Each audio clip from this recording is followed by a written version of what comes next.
Welcome to Talking Plant Protein. I'm your host, Nicole Astor, and on the menu today are ready-to-drink protein shakes flavored with chocolate. My guest today is nutritionist, owner of Victory Nutrition, Beth Penzone. Welcome to the show. Thank you so much for having me. All right, my first question is, what are people looking for with protein shakes? Are we going for supplements or meal replacement? I would say we are seeing both things right now with our clients, and these are already made, which are great, and some of them are just for snack. Other ones are definitely marketed as a meal replacement, and that is something you would look for when you're looking at the nutrition label. If it's really meant to be a whole meal, it needs to provide carbs, fats, proteins, and enough caloric intake to actually replace a full meal. Okay, let's dig in. Okay, so first we're gonna have OWN brand, and this is a great, like we said, ready to drink protein shake. Okay. What you're looking for here is, this is amazing, has no added sugars in it. So that is right now a hot topic to be looking for, these added sugars. This has no added sugar All right, in it. and I'm just going to say it because they look a little scary. We already said protein and chocolate. So, I mean, again, we want to tell the truth around here. Right. So they're always going to have that deep, rich color. Correct. Right? A lot of these have sweeteners. Yes, they all have sweeteners. What's sweetening this one? This one is naturally sweetened with monk fruit sweetener, but no added sugars. So there's no cane sugar, anything like that in this one. It's not that bad, I gotta tell you. No, it's pretty good. Yeah. I'm gonna say the chocolate flavoring in this is pretty light compared to some of the other ones we're gonna try. I think the actual drink itself is kind of light as well. It's not very thick. Yes, it's not thick. You're gonna see some of the difference in that when we drink some of these other. This is the thinner on the side of consistency. High points of OWN? So this one, the high points of this is that, again, there's a great ratio also. When you're looking at a label, this is a great ratio of fat to carbs to proteins. Okay, so when you're looking at a protein shake, you want it to be protein based. Sure. And a lot of times, it'll say protein shake, but when you look at the ratio, it's not a higher amount of protein than fats.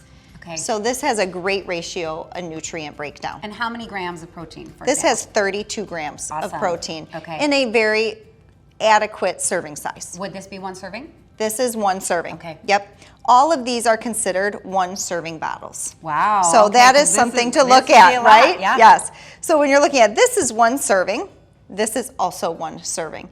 So that plays a role into what you're looking for at a shake. This might be just too much volume for some people. Right. So, okay, so on to this one. Huel is up this next. This is Huel. We are familiar with them. And this is promoted as a meal replacement. Already I can tell it's creamier. It's a little bit softer of a color, more like a milk chocolate. Yes, and it's going to be thicker as well. So that chocolate flavor comes out a little stronger in this one. The aftertaste of this is definitely chocolate, whereas the other one wasn't. And now this one, because it is meant to be a meal replacement, has a much higher fat content. Okay. That is what's making this cream base. So you don't necessarily have to shy away from those things that you want carbs, you want fat, you want it to be in a balanced. meal replacement shake. Now this, when we're talking about if you're using it for meal replacement versus a snack or a post-workout kind of supplement, post-workout, this wouldn't maybe be your best option because it does have too much of a fat content, which slows down the absorption. Let's talk about that because the shelves, there are hundreds of options of protein shakes. Yes. So really it depends on what your nutritional need is. Correct. But then also maybe even time of day. Time of day, purpose. Okay. When we're thinking about using these, you're really thinking about fueling yourself. What is the purpose of what you're taking in and what you want to get out of it? If it's a post-workout food, you don't want it to have a lot of fat content because it slows down the absorption, it makes your body work a little bit harder. Okay, last one. Okay, so we have Ripple. This one you'll see, and they have a lot of these different flavors, but Ripple is monk fruit sweetened. It is great.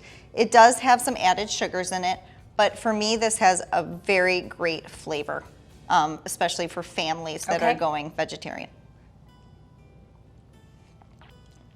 It's so light. I don't expect it to be so that light. So you can tell a big difference between the lightness of this versus this. This is a far subtle flavor as well. And it's very light. This one to me replicates more of like a chocolate milk. I was just going to say, could I Right? pull this off as chocolate, chocolate milk for my milk. kids? I might be able to. Yes. So this one, when we're looking at families and they're going that route to be plant-based and their kids love chocolate milk and that's kind of what they're missing out, Ripple is definitely one I would say kids can go I mean, to. I am a firm believer if it's not delicious, I'm not going to eat it. So that goes for if it's a sweet, it's got to be worth the calories, but also we have to make nutrition easy, flexible, but Correct. it's got to be good or we're not It going to has get those to. nutrients. So let me ask, these meant to be ready to drink. Right.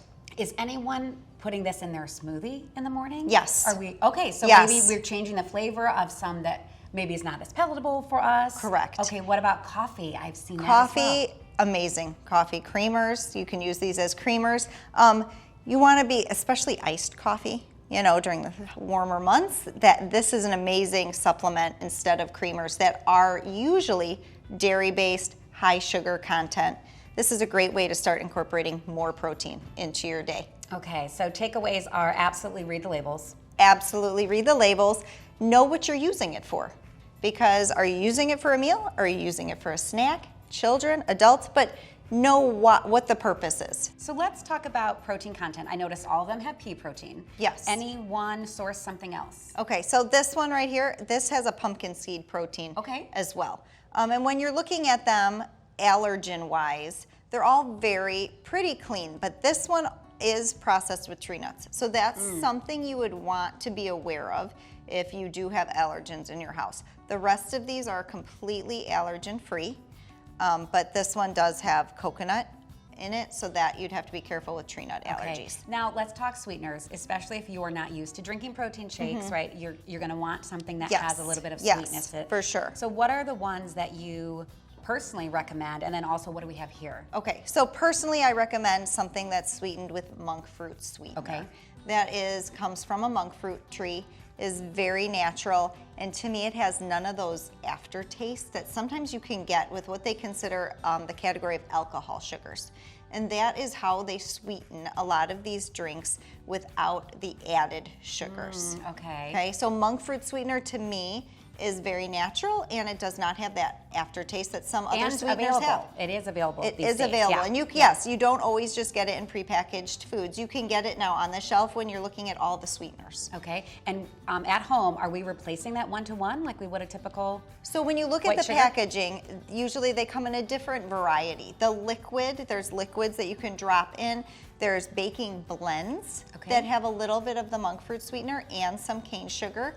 Those are more one-to-one. If you're looking at something like a stevia or a full monk fruit sweetener, a lot of times it's about half. Okay. Because it is very sweet. So two have monk fruit. Yes. What about the Huel? The Huel, this one has it has a little bit of added cane sugar in it, as well as the Ripple. Okay. And again, Yes. in balance, that's okay for you. That's okay. Sometimes these added sugars in balance, especially when you're looking at give or take a little bit, right? Does it mean that myself or one of my family members is getting in the protein they need? Then those added sugars in balance are okay every once in a while. So now nutrition-wise, Yes. are you rating all of these with an A? I think they're pretty darn good, yes. I Okay. would give them all an A. Again, just make sure the purpose is, known for what you're getting. But I would give them all an A. And taste is, of course, an individual thing, but For I sure. can tell you, I Yes. was a little bit scared. Don't be scared. You And don't have to be these nervous. were not bad, not Yeah. bad at all. Yeah, I would definitely say everyone has their own preference, but don't be nervous. Give it a try.